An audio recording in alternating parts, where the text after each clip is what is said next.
Hello friends, welcome back to my YouTube channel talkative English Varnika. जैसा कि आप सभी जानते हैं कि मैंने कंडीशनल सेंटेंसेस से रिलेटेड वीडियोस की सीरीज स्टार्ट की है और आज उस कंडीशनल सेंटेंस वाली वीडियो का ये पार्ट 3 है। पार्ट 3 में हम पढ़ेंगे थर्ड कंडीशनल सेंटेंस के बारे में। थर्ड कंडीशनल सेंटेंसेस बनाने के लिए क्या क्या फॉर्मूला का यूज़ किया जाता है, कैसे इनको बनाते हैं, तो ये मैं आपको बताने वाली हूँ। ठीक है, इससे पहले में हम क्विक रिवीजन कर लेते हैं कि हमने पहले पिछली वीडियोस में हमने क्या क्या पढ़ा था। देखो, पहले तो मैंने आपको कंडीशनल सेंटेंस के पार्ट 1 में आपको यही बताया था कि कंडीशनल सेंटेंसेस कहते किसे हैं। ठीक है, कंडीशनल सेंटेंसेस ऐसे सेंटेंसेस कहते हैं जिनकी शुरुआत जो है इफ से होती है और इनमें एक शर्त रखी जाती है, फिर कोमा लगा करके उसका रिजल्ट बताया जाता है। तो ऐसे सेंटेंस को कंडीशनल सेंटेंस कहते हैं। और मैंने आपको ये भी बताया था कि जो कंडीशनल सेंटेंसेस है वो उसके 5 टाइप्स होते हैं, 5 टाइप्स होते हैं, 5 प्रकार के होते हैं। पार्ट 1 में मैंने आपको बताया था जीरो कंडीशनल सेंटेंस कैसे बनाते हैं। पार्ट 2 में मैंने आपको बताया था फर्स्ट कंडीशनल सेंटेंस कैसे बनाते हैं। और पार्ट 3 में यानी पिछली वीडियो में मैंने आपको बताया था कि सेकंड कंडीशनल सेंटेंस कैसे बनाते हैं। आज की इस वीडियो में हम पढ़ने वाले हैं कि थर्ड कंडीशनल सेंटेंस कैसे बनाते हैं। ठीक है, चलिए हम पढ़ते हैं कि थर्ड कंडीशनल सेंटेंस कैसे बनाते हैं। चलिए स्टार्ट करते हैं वीडियो को। ठीक है, जैसा कि मैंने आपको पिछली वीडियो में बताया था कि सेकंड कंडीशनल सेंटेंस कैसे बनाते थे। ठीक है, बनाते हैं, उसमें मैंने आपको फॉर्मूला बताया था। फॉर्मूला ये था कि पहले इफ़ लगाते हैं, फिर पास्ट से रिलेटेड या सिंपल टेंस का यूज़ करते हैं, पास्ट इंडेफिनिट टेंस का यूज़ करते हैं, या पास्ट से रिलेटेड कोई भी सेंटेंस का यूज़ लिखते हैं। ठीक है, जिसमें शर्त बताते हैं, उसके बाद कोमा लगा करके उसका रिजल्ट बताते हैं। उसके लिए सब्जेक्ट और फिर उसके बाद वुड लिखते हैं, उसके बाद वर्ब की फर्स्ट फॉर्म लिखते हैं, फिर उसके बाद ऑब्जेक्ट लिखते हैं। इस तरह से मैंने आपको फॉर्मूला बताया था। लेकिन सेकंड कंडीशनल सेंटेंस में होता क्या था कि हम प्रेजेंट टाइम की जो सिचुएशन है, प्रेजेंट टाइम की जो सिचुएशन है उसके बारे में ही हम बात करते थे। ठीक है, यानी कि प्रेजेंट टाइम में हम इमेजिनेशन कर रहे होते हैं थे। ठीक है, अगर मैं पक्षी होता तो मैं आसमान में उड़ता। ठीक है, अगर मैं पक्षी होती तो मैं आसमान में उड़ती। If I were A bird I would fly in the sky. अगर वह अमीर होता तो वह गाड़ी खरीदता। If he were rich he would purchase A car. ठीक है, यानी इस तरह की सेंटेंस मतलब होता। ठीक है, यानी कि ये जो सिचुएशन है ये ऐसा नहीं कि बीता हुआ पास्ट है, पास्ट लौट कर नहीं आ सकता, नहीं, ये प्रेजेंट टाइम की सिचुएशन है। जैसे कि अगर मैं पक्षी होता तो मैं आसमान में उड़ती, यानी कि ऐसा ज़रूरी थोड़ी है, क्या पता अगले जन्म में पक्षी हो, ऐसा इम्पॉसिबल हो सकता है ना फ्यूचर में ऐसा होना। ठीक है, जैसे दूसरा सेंटेंस है, अगर वह अमीर होता तो वह गाड़ी खरीदता। अभी गरीब है, क्या पता फ्यूचर में वह अमीर हो जाए और गाड़ी खरीद दे, ऐसा होना पॉसिबल है ना। ऐसी ये तीसरा सेंटेंस है, अगर वह मुझे जानती तो वह मेरी मदद करती। If she knew me she would help me. अगर ठीक है, हो सकता है फ्यूचर में वो मुझे जान ले और कभी उसकी ज़रूरत पड़े तो वे मेरी मदद कर दे। यानी कि ऐसी सिचुएशन हम इमेजिनेशन करते हैं कि ऐसा होता तो ऐसा होता, इसका परिणाम ही होता, लेकिन फ्यूचर में ये काम हो सकते हैं। ठीक है, तो इसमें जो है प्रेजेंट फ्यूचर की बात की जाती है। तो सेकंड कंडीशनल सेंटेंस में ऐसा होता है और इसको बताने का मैंने फॉर्मूला बता दिया है। इफ़ लगाते हैं, पास्ट का सिंपल सेंटेंस लिखते हैं, फिर कोमा लगाते हैं, सब्जेक्ट लिखते हैं, वुड लिखते हैं, फिर वर्ब की फर्स्ट फॉर्म लिखते हैं।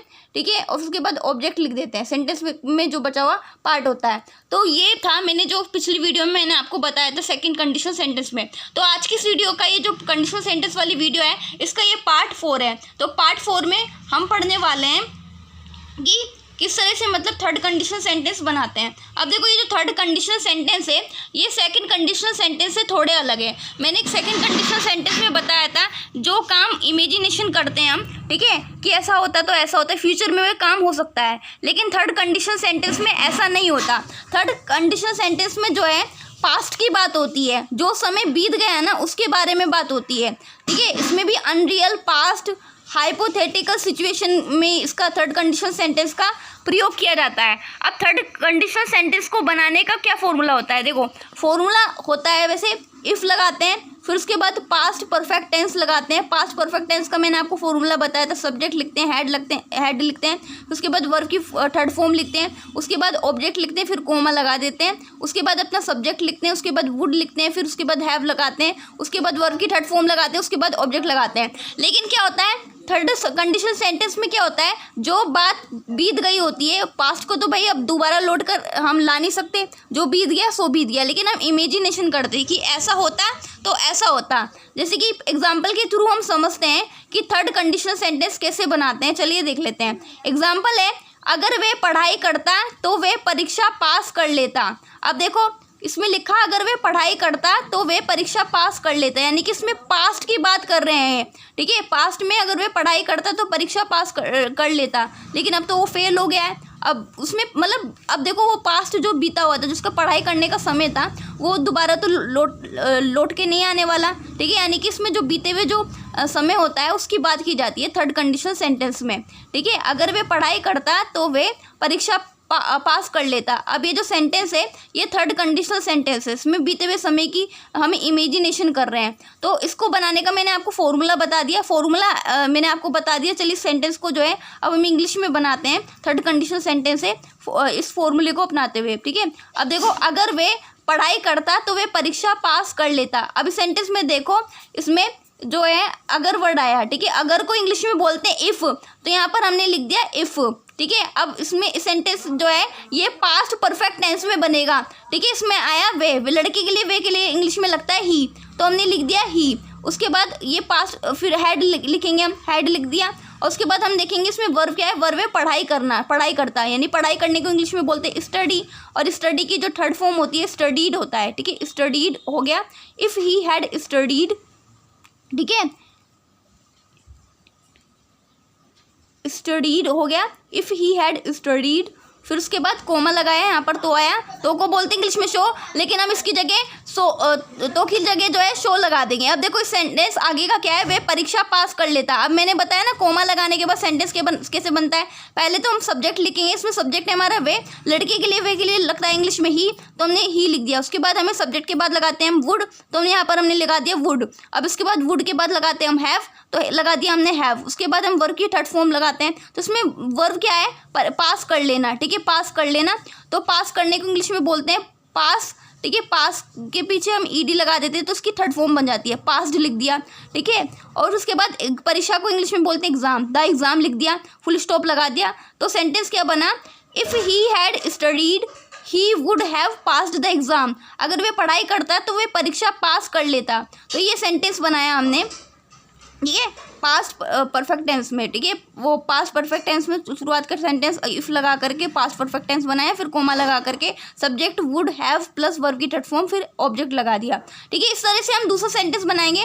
दूसरा सेंटेंस देखते हैं क्या है, ठीक है। दूसरा सेंटेंस पढ़ते हैं क्या लिखा है, अगर तुम घर से जल्दी निकलते तो तुम ट्रेन को पकड़ लेते। अगर तुम घर से जल्दी निकलते तो तुम ट्रेन को पकड़ लेते, यानी कि तुम जल्दी पहुँचे नहीं और ट्रेन हाथ से निकल गई, ठीक है। जल्दी पहुँचे नहीं और ट्रेन हाथ से निकल गई। तो सेंटेंस हमें पढ़ने से पता लग रहा है कि ये सिर्फ पास्ट की बात बता रहे हैं। अब देखो ट्रेन पकड़ने का जो समय था उसको वापस तो लाया नहीं जा सकता, ठीक है, लाया नहीं जा सकता, ठीक है। यानी कि थर्ड कंडीशनल सेंटेंस है। तो सेंटेंस को बनाते हैं हम इसी फॉर्मूला, ये जो फॉर्मूला है इसी को अपनाते हुए, ठीक है। इसमें लिखो वर्ड क्या लिखा हुआ है इसमें, अगर, ठीक है। अगर को इंग्लिश में बोलते हैं इफ़, तो इफ़ लिख दिया।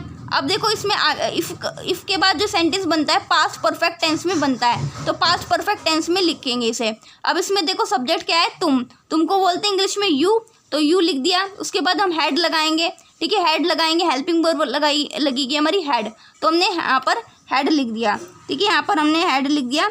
उसके बाद यानी कि घर से निकलना। अब घर से निकलने को इंग्लिश में क्या बोलते हैं, इसके लिए एक वर्ब की, घर से निकलने को इंग्लिश में वैसे लीव होम बोलते हैं, ठीक है, लीव होम बोलते हैं। लेकिन लीव की जो थर्ड फॉर्म क्या होती है, लीव की थर्ड फॉर्म होती है लेफ्ट, ठीक है, लेफ्ट होती है, तो लीव की थर्ड फॉर्म लगाएंगे लेफ्ट। और घर को बोलते हैं इंग्लिश में होम, होम लिख दिया। अब जल्दी आया ना, जल्दी वर्ड के लिए यहाँ पर अर्लियर लिखा, ठीक है, अर्लियर।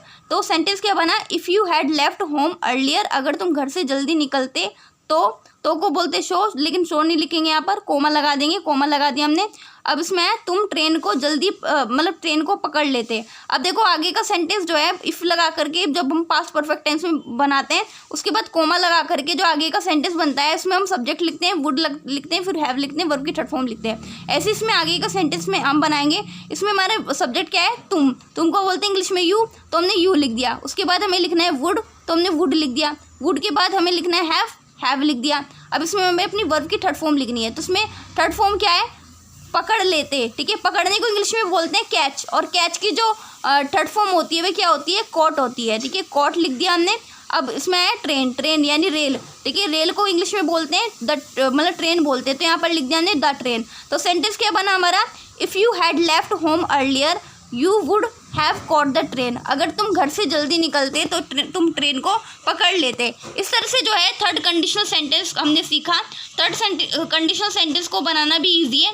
बस क्या होता है, इसमें जो बीते हुए जो समय होता है पास्ट की जो समय वापस नहीं मतलब हम ला सकते हैं, ठीक है। हम इमेजिनेशन करते हैं उसके बारे में कि अगर ऐसा होता तो ऐसा हो जाता।